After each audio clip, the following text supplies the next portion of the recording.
Bom dia, investidor. Jonathan Camargo aqui. E hoje eu quero falar sobre uma das dúvidas mais comuns para quem está começando a investir, ou até mesmo para quem já começou a investir há algum certo tempo, mas ainda não tem noção de como investir o seu dinheiro de curto prazo. É sobre isso que eu vou falar no vídeo de hoje.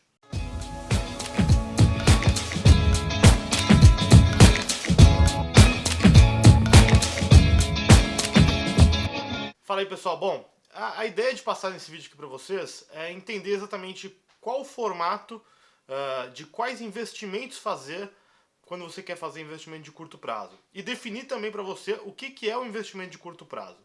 Para quem não sabe, o investimento de curto prazo ele tem que ter sempre a sua reserva financeira e mais coisas que vão acontecer na sua vida que você vai precisar do dinheiro em até 2 anos. Bom, como que a gente formata isso primeiro?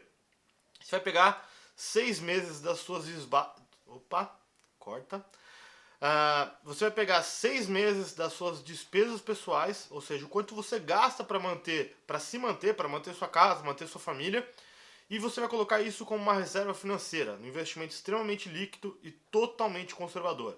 A sua ideia aqui não é rentabilidade, é simplesmente segurança e que você conseguir, claro, investir e ter um pouco mais de rentabilidade do que a inflação. Basicamente é essa a necessidade que você tem numa reserva financeira, ou uma reserva de emergência, como o pessoal costuma dizer. Depois que você fez isso, o que você vai adicionar ao investimento de curto prazo? Todo o dinheiro que você vai gastar para alguma coisa, seja para troca de carro que você faz anualmente ou a cada 2 anos, seja, por exemplo, que você vai pagar uma viagem de intercâmbio para o seu filho, alguma coisa desse sentido, que você vai gastar nos próximos 2 anos. Todo esse recurso, tanto a reserva financeira quanto esse montante que você vai gastar em até 2 anos, ele é considerado investimento de curto prazo. E ele deve ser sempre investido da mesma forma, extremamente seguro e com pouca rentabilidade, até porque normalmente os investimentos com mais rentabilidade você só vai ter quando você investir pensando em médio e longo prazo. Esse dinheiro é simplesmente para você ter segurança nele, tá? Bom, quais tipos de investimentos você pode fazer pensando em investimento de curto prazo? Eu vou te dar 3 dicas e eu vou te falar um pouquinho sobre cada um deles, o que vale mais a pena, o que faz mais sentido. O primeiro deles é o Tesouro Selic. Para quem não sabe, é um título do governo federal, onde o governo arrecada dinheiro para si, para pagar as suas coisas, né? Seja fazer esses programas sociais, infraestrutura, estradas, etc. Então ele emite um título de dívida dele, você compra e recebe uma remuneração por isso. E ela é atrelada ao CDI. Para quem não sabe, eu vou fazer um outro vídeo depois explicando sobre esses indicadores financeiros. Mas basicamente é a taxa de juros do Brasil. O CDI, ele vai então... o CDI, não, desculpa, a Selic, né, o título do Tesouro Selic, ele é totalmente ligado à taxa de juros brasileira. Bom, e portanto, a outra possibilidade que você tem são os CDBs com liquidez diária, que também são muito parecidos com o título do Tesouro, só que ao invés de você emprestar o dinheiro para o governo federal, você está emprestando o governo para algum banco fazer as suas operações de crédito. E a terceira opção que você tem são os fundos DI. Os fundos DI, para quem não sabe, nada mais é do que um fundo de investimento que investe em títulos públicos em até 95%, e aí os outros 5% é a mão do gestor ali selecionando outros ativos de renda fixa para compor a carteira. Jonathan, qual deles é o mais vantajoso para mim fazer? Bom, basicamente o que você tem que pensar é qual é a liquidez que cada um deles tem. Se você pegar o Tesouro Selic, ele tem liquidez diária. Se você pegar, por exemplo, os CDBs com liquidez diária ou com liquidez de até mais um dia, né, D mais um, que eles chamam, vale a pena você utilizar para isso. Investimentos um pouco mais longos, eu acho que talvez não faça tanto sentido. E nos fundos DI, você vai ter fundos DI com liquidez em D0, a grande maioria deles, ou então com liquidez em D mais um. Também pode ser uma grande possibilidade para você. Jonathan, qual deles faz mais sentido? Bom, além de você pensar na liquidez, que é o que eu acabei de falar agora, você tem que pensar em custos que existem. Quando você fala num Tesouro Selic, você tem um custo de pelo menos 0,3% ao ano, que é a taxa de custódia paga pelo Tesouro Direto para a CBLC. Isso sai do seu bolso, então diminui a sua rentabilidade. Você tem que colocar isso na conta.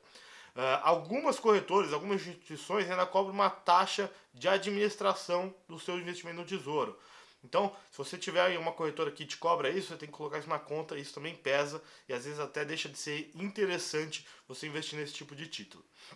A outra opção que você tem são os CDBs com liquidez diária.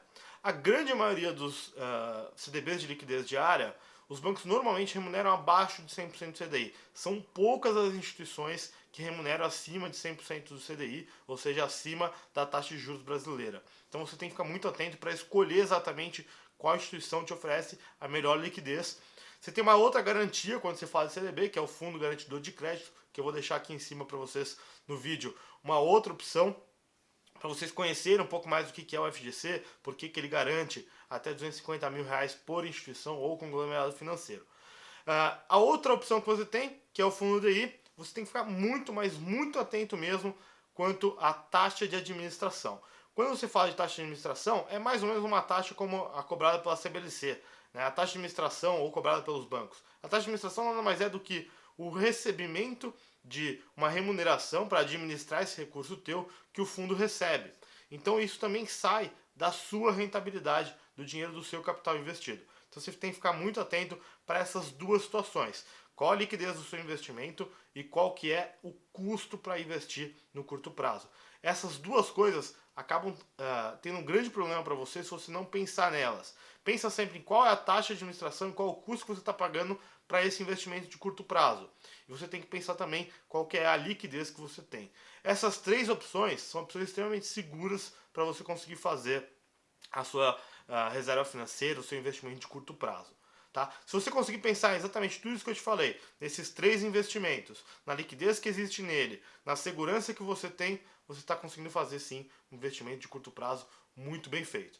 Bom, espero que vocês tenham gostado desse vídeo de hoje e eu espero vocês nos próximos vídeos.